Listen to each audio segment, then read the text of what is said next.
soo dhawaada saaxiibadana YouTube haddii ay tahay markii kugu horeysay aad soo boqoto channelka noo saar subscribe. Yurub waxa ka dhacday dhibaato aad u daran halka dalka Spain shacabkiisu ay ka qaxayaan dhibaatadaas in ay ku yeelato saameyn aad u xoog badan, waxaanay shacabkan dalkan u dhashay Spain ay u qaxayaan dalka Ireland si ay u helaan nolol ka fiican midda ay hadda ay ku haystaan dalka Spain. Xalana tusaya lamaana ka mid ah dadka u safraya container oo lagu kala magacaabo Mia iyo Nico, balse waxa soo weeraray askar waxaanay ku dhuumanayaan meel ka mid ah xeebta agteeda. Mia iyo Nico waa lamaana aad isku jecel. Nico waxa ay ninkeeda ay siisay fargal, waxaanay u sheegtay in uu ku soo xasuusto fargalkan ay siisay xaskiisu, balse waxay dib ugu soo laabteen containerka. Sidoo kale waxaan containerkan dhexdiisa ku jira qoysas badan oo raba inay aadaan dalka Ireland si ay u helaan nolol ka fiican midda ay hadda ay ku haystaan ee dalka Spain.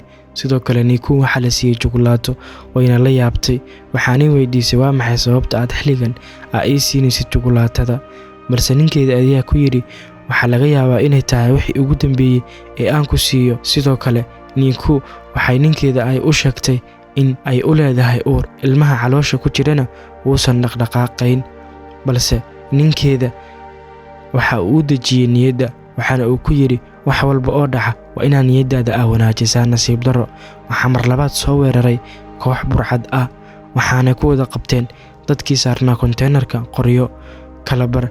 Dadka waa la dilay, intii kalena waa laga soo saaray, balse nasiib waxa u yeelatay inay containerka ay ku dhex dhoomato Nico, waxaanay la hadlaysaa ninkeeda iyadoo u sheegaysa inay hadda ay ku dhex jirto containerka dhexdiisa. Sidoo kale waxaa lana tusayaa dad oo haraad u hayo.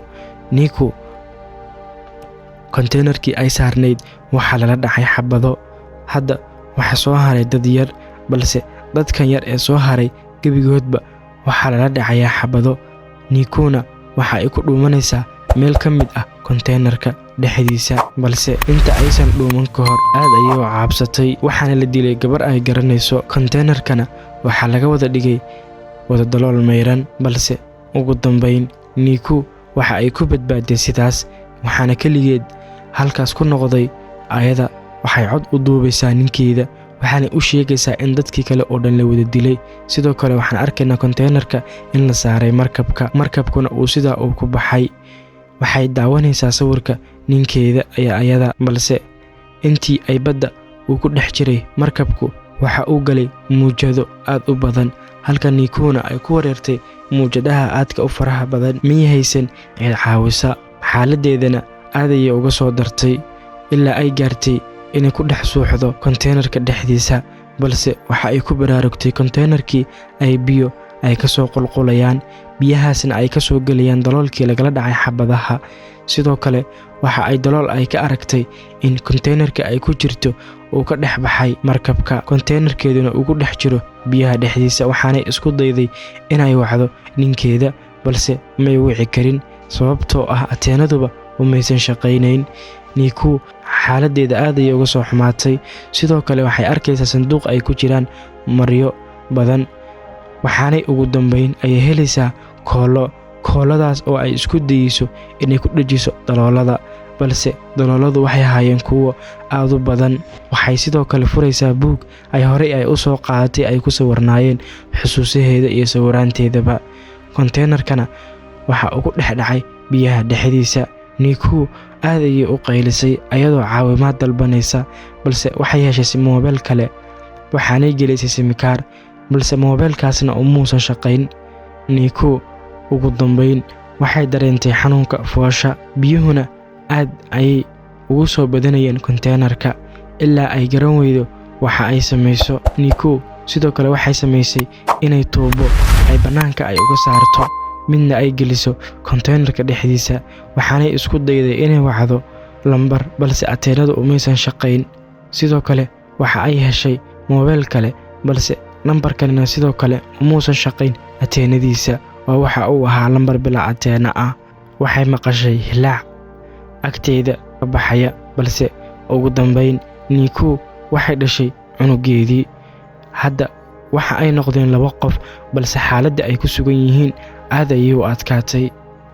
Niku sidoo kale waxay ilmaheeda yar ay u samaysay meel yar uu ku noolaado maadaama konteenarka ay ku jirto marba marka ka sii dambaysa ay biyuhu ay ku soo badanayaan. Sidoo kale waxay aragtay dareel yar, waxaanay damacsan tahay in konteenarka dushiisa ay ka baxdo maadaama aysan furi karin konteenarka oo u baahan yahay in bannaanka laga furo. Niku sidoo kale waxay cuntaa keeg yar, balse ugu dambayn way ku guulaysatay inay dareelka ay daldaloolo yar ay ugu samayso konteenarka dhexdiisa.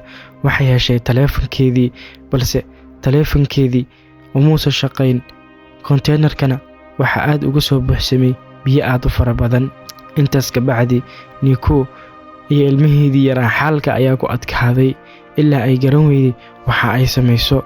Waxaanay habeenkii ay dhex seexatay konteenarka, waxaanay ku qaadatay inay halka ay ku jirto maalmo aad u fara badan. Habeenkii markay noqotay, Niku waxa ay fiirisaa daloolka, waxaana ay fiirisaa in ay wax caawimaad ah ay heshay, balse sidoo kale ilmaheeda yar aad ayay uga taxadartaa marba marka ka sii dambaysa oo ma rabto in ilmaheeda yar uu kaga dhex dhaco biyahan soo dhex galay konteenarka. Balse ugu dambayn konteenarka ay dusha ay ka dalolinaysay way ku guulaysatay. Sidoo kale haraad ayaa qabtay, waxaanay biyaha ay ka cabaysaa konteenarka dushiisa, biyahaas oo ah biyo yar oo ka tifqaamaya konteenarka dushiisa. Sidoo kale waxay soo xusuusanaysaa gabadheedii yareed oo ay guriga ay kaga timi uguna dambaysay muddo ka hor. Sidoo kale waxay soo xusuusanaysaa ninkeeda oo garabkeeda jooga, balse markay indhaha ay soo kala qaado xaaladani sidan way ka duwan tahay. Waxaanay isku xirxiraysaa caagado yaryar, sidoo kale waxay helaysaa qasaac yar oo ay ku jiraan wax la cuno. Niku xaaladdeeda aad ayay uga soo dartay.